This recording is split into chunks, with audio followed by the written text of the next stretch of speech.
नमस्कार दोस्तों, मैं पवन आपका मेरे चैनल टेकी पवन में स्वागत करता हूं। कृपया टेकी पवन चैनल को सब्सक्राइब करें एवं लाइक करें।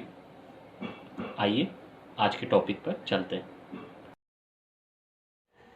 अब हम पढ़ेंगे टाइप्स ऑफ कॉस्ट, लागतों के प्रकार।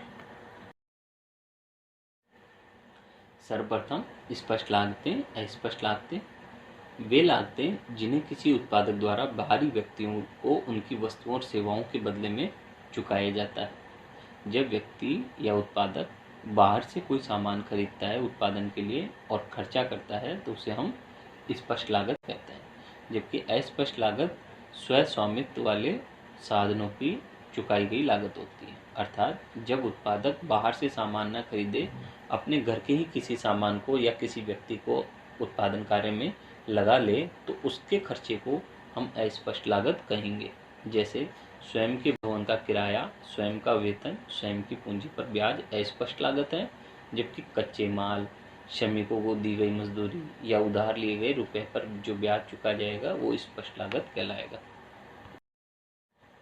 फिर है निजी लागतें और सामाजिक लागतें। किसी वस्तु के उत्पादन के लिए निजी क्षेत्र, व्यक्ति का या फर्म का द्वारा किया गया खर्चा या व्यय की गई लागतों को हम निजी लागतें कहते हैं। निजी लागतें यह निजी लाभ के लिए व्यय की जाती हैं, जैसे रिलायंस के द्वारा पेट्रोल प्लांट लगाना। सामाजिक लागतें वस्तुओं और सेवाओं के उत्पादन के कारण समाज अथवा सरकार द्वारा जो लागतें वहन की जाती है उसे सामाजिक लागतें कहते हैं। यह सामाजिक कल्याण के लिए व्यय की जाती है, जैसे पर्यावरण संरक्षण के लिए सरकार द्वारा किया गया खर्च, सोशल वर्कर्स द्वारा किया गया वृक्षारोपण कार्यक्रम, ये सब सामाजिक लागतों के अंतर्गत आएगा इसका खर्चा। फिर है मौद्रिक लागतें और वास्तविक लागतें। उत्पादन के दौरान उत्पादक द्वारा वस्तु के उत्पादन के लिए मुद्रा के रूप में जो धनराशि खर्च की जाएगी उसे मौद्रिक लागत कहते हैं। इसको मापने के मापदंड हैं, इसलिए यह व्यवहारिक है, जैसे कुल लागत, औसत लागत, सीमांत लागत। वास्तविक लागतें क्या होती हैं? वास्तविक लागतें वे लागतें हैं जिसे वस्तु के उत्पादन के लिए उत्पादक के परिश्रम, त्याग, दुख, तकलीफ इत्यादि के रूप में व्यक्त किया जाता है। इसको मापने का कोई मापदंड नहीं है, इसलिए यह अव्यवहारिक है। जैसे उत्पादन के दौरान गरीब किसान द्वारा उठाई गई परेशानियों को आप नहीं नाप सकते, उसकी पीड़ा को आप नहीं नाप सकते, तो उसके खर्च को भी आप नहीं नाप सकते, लेकिन ये वास्तविक लागत है क्योंकि उसको वास्तव में ये परेशानी हुई है। फिर देखते हैं स्थिर लागत और परिवर्तनशील लागतों में अंतर।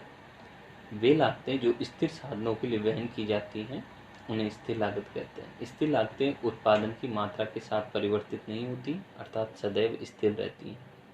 नंबर 3, उत्पादन शून्य होने पर भी इन लागतों को वहन करना पड़ता है।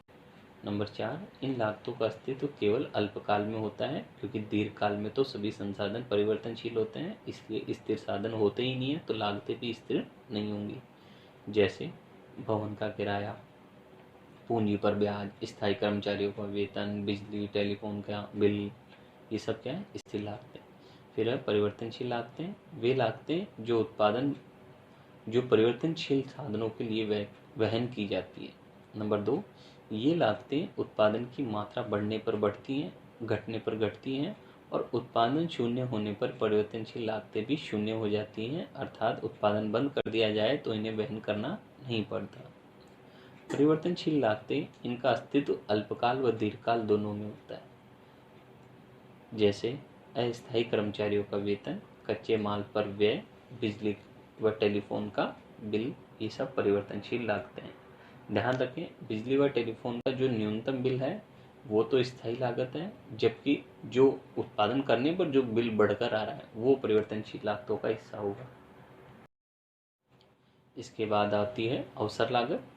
त्याग किए गए सर्वश्रेष्ठ अवसर की लागत को ही अवसर लागत कहते हैं। जैसे मान लीजिए मुझे एक जगह जॉब मिल रही है 6,000 की, दूसरी जगह मुझे मिल रही है 2,000 रुपये की जॉब। मैंने 6,000 रुपये वाली अगर जॉब चुन ली तो मैंने कौन सा अवसर त्याग किया? वो 2,000 रुपये वाला। तो मेरी अवसर लागत क्या होगी? 2,000 रुपये। तो इस तरह से जो आपने सर्वश्रेष्ठ अवसर त्याग दिया उसकी लागत को ही हम क्या कहते हैं? अवसर लागत।